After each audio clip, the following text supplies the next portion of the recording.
Hello, I am Lisa Hennessy, and this is episode 50 of Knit, Pray, Crochet.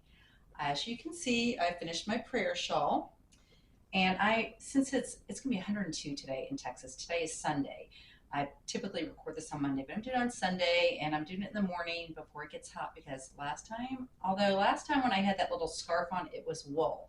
This is beautiful Makimo bamboo from Fiberlady. I love it. It's soft and silky, and I am done with it. I did end up tearing it out because I know it probably wasn't that noticeable, but I had found out someone I know, she's only in her mid 40s, had had a stroke, and I just felt like it was a good opportunity to really be praying for her and her family. I don't know if she'll get this or not.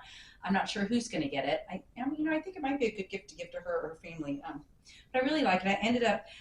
I wanted to cast on 60 stitches, and I ended up casting on 50 because I wasn't paying attention. So it wasn't quite as wide as I wanted it, but I did block it, and I did a single crochet around the edge because it was kind of wonky on the end, and then I did a double crochet, which I could do, a couple more double crochets around the edge if I wanted to, but I don't think I'm going to. I like the way it looks. It's nice and silky and drapes nice, and so this, I'm not sure if I'm going to give this to, the person I was praying for while I was tearing that out and, continuing on with it. But I am glad I tore it out. I do think it looks prettier because, as you can see, this is the one side, and then this is the other side.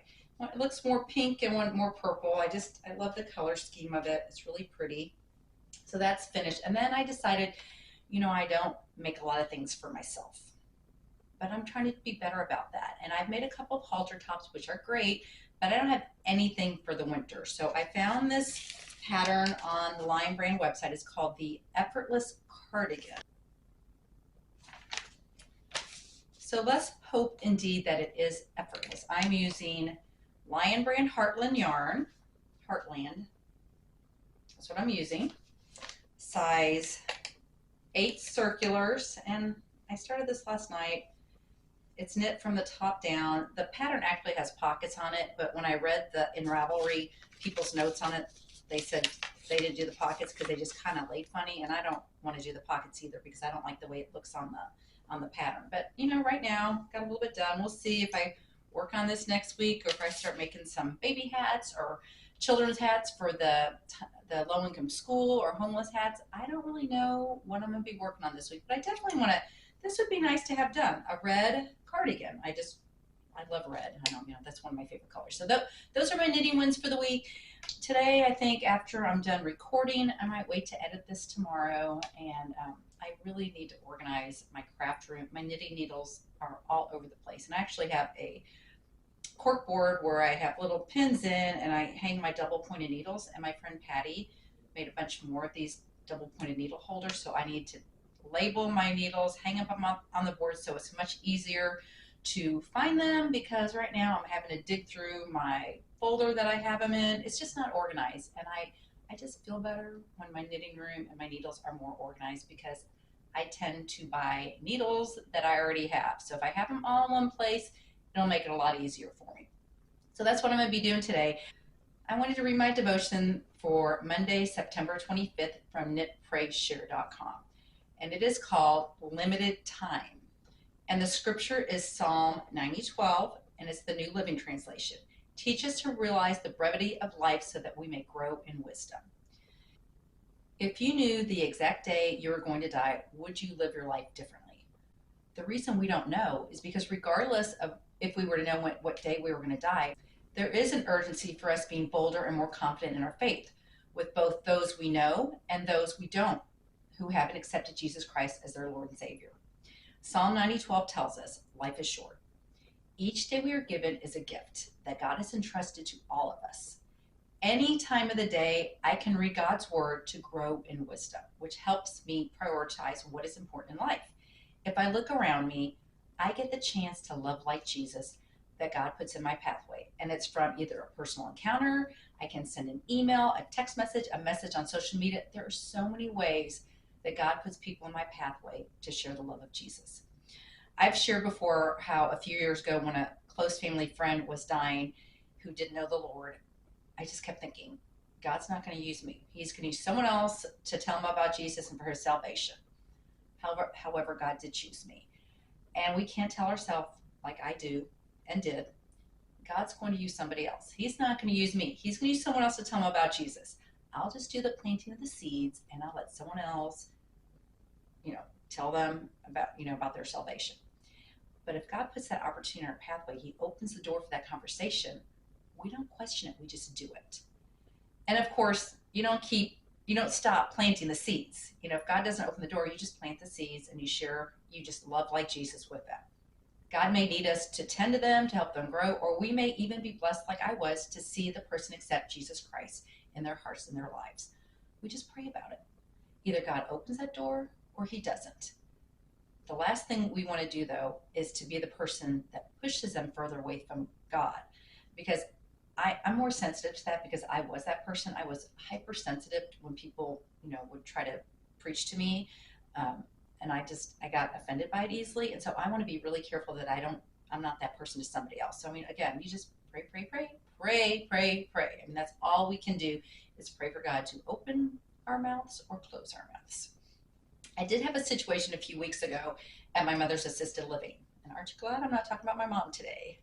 I kind of am because I'm talking about her assisted living. But God just puts situations in my pathway where she's living. God uses us where he plants us. I've talked about that. But it was brought to my attention that one of the gentlemen who was at her dining table at dinner didn't know the Lord. I don't know if he was an atheist, agnostic. I have no idea. But I had said something about, when I get to heaven. I just made a comment like that. And he said to me, so you believe in that? And my husband was with me, and he gave me this look like, Lisa, this isn't the time or place. And he was right. That was not the time or place for me to get into a theological debate with him about God and heaven and the afterlife. It was a table full of people, and it would have made my mom really uncomfortable. And I don't want to discourage my mother from going down to dinner in the dining room with all of the other residents. So I did keep my mouth closed. I listened to my husband. He looked at me like, Lisa, no. Like, he just gave me this. And so I did listen to him. However, should the opportunity present itself at a better time with him, I'm not going to shy away from the conversation. That scripture of Psalm 90:12 is kind of what convicted me of that. Our days here on earth are brief. The things we do for God are what have eternal value. Physical death is a part of our reality. We can't avoid it. And there's a scripture, 1 Thessalonians 4:13. My friends, we want you to understand how it will be for those followers who have already died. Then you won't grieve over them and be like people who don't have any hope. That scripture tells me that the people that don't know Jesus will grieve over their loved ones because they don't have the hope of knowing when they die, they spend eternity with their Heavenly Father and they'll get to see them again. I don't know about you, but this makes me sad. It makes me really sad that there are so many people who are hopeless after somebody dies. But we can change that by sharing our faith with others. And again, we do it in a sensitive, compassionate way without judging or condemning. We know the death is not the end, but the beginning. We are promised we will spend eternity with our Creator. We have no need to fear the end of our life, for we have a Savior who dwells with us now and forever. Where or who can you give this message of hope to someone? Again, I'm praying about it. If God opens the door for me at a more appropriate time to share Jesus with that gentleman at my mom's assisted living, I'm going to do it. He's not getting any younger. And maybe it's possible that is why God placed me there, or maybe I'm going to be the one that plants the seeds, because I know a lot of the people that work there are believers, and I know hospice workers are believers when it gets to that point in his life. But I just want to be sensitive to those nudges. If God has given me an opportunity to maybe it's just loving like Jesus. He knows I'm a Christian now, and so maybe I just love like Jesus, and that's what I'm supposed to do. I don't know. But I know God will be very clear to me if it's an opportunity that I need to step out in faith and share Jesus. I'd like to end with my prayer now. Father God, forgive me when I question an opportunity you've put in my pathway to share the gospel. Help me purposely live my life as a disciple of Christ. I ask for you to give me the right words to speak with those who don't believe in Jesus. Whether you're asking me to plant some seeds or grow what someone else has planted, I know you can use me as a vessel to share your truth to those who are lost. Soften hearts to hear your message of hope and healing. I pray these things in the mighty name of Jesus Christ. Amen. Thank you again for joining me for episode 50 of Knit, Pray, Crochet. And thank you guys for commenting last week and, you know, telling me. A few of you said, tear it out. Some said, don't tear it out. And I just, you know, went with what the Holy Spirit was telling me, and I tore it out, and I'm glad that I did. And again, I'm just going to pray if God wants me to mail this to the person who I know was in the, I don't even, I need to find out if she's still in the hospital. If she is, this would actually be a great time to do it. You know, I just need to find out her address. Again, I've talked myself through what I'm going to do with this prayer shawl. I am going to mail it to her and let her know that I prayed over it and that I'm praying for her healing. I just can't imagine at that young of an age having a stroke. I'm just going to pray God's loving arms around her for her to heal, complete and total healing, and and to comfort her family. I mean, she has some children who are, you know, teens and young adults, and that's going to be really hard for them and scary. I can't even imagine that. So we just pray for whoever God lays on our heart. If God has laid someone on your heart to share Jesus with, you know, again, pray about it. Maybe knit them or crochet them a gift with a scripture on it and hand it to them. That could just be planting a seed that will open the door for them maybe to ask you more about Jesus. I will see you next week. Have a blessed week, and keep knitting, praying, crocheting, and sharing the love of Jesus with those in your community. Let them know they matter and they make a difference.